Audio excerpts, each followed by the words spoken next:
Hi everyone, it's Drea Beal from Side by Side Consulting, and this is part 3 of our 3-part answers to the question, how can I get my students engaged in a text-based discussion? So we talked about starting small and scaffolding, and we talked about using discussion protocols. As my third offering for all of you today is the idea of using checklists for success. So you can see a checklist right there. And when we think about really identifying the specific skills of listening and of speaking, so that also involves questioning, using evidence, we really want to be very specific with students, and a checklist is a great way to do that. So when you're using a speaking and listening checklist, we just want to keep in mind 3 things. So here are 3 tips for the use of speaking and listening checklists.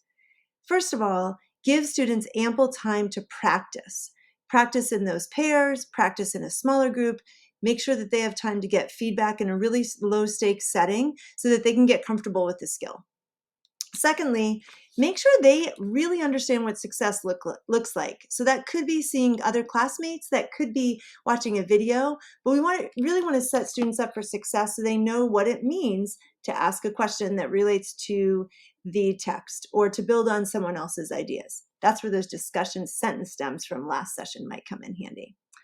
Thirdly, when you're using a speaking and listening checklist, we really want to start small and focus on 1 or 2 skills only. So not an entire 5 or 6 skill checklist, but really identifying 1 or 2 skills to start with. So those 3 tips again, start with 1 or 2 skills, be clear about what success means, and practice in a low stakes way to get feedback. The other thing when you're using a checklist that's really helpful is you can think about both teacher evaluation, student self-evaluation, which you can build up to, and peer-to-peer evaluation.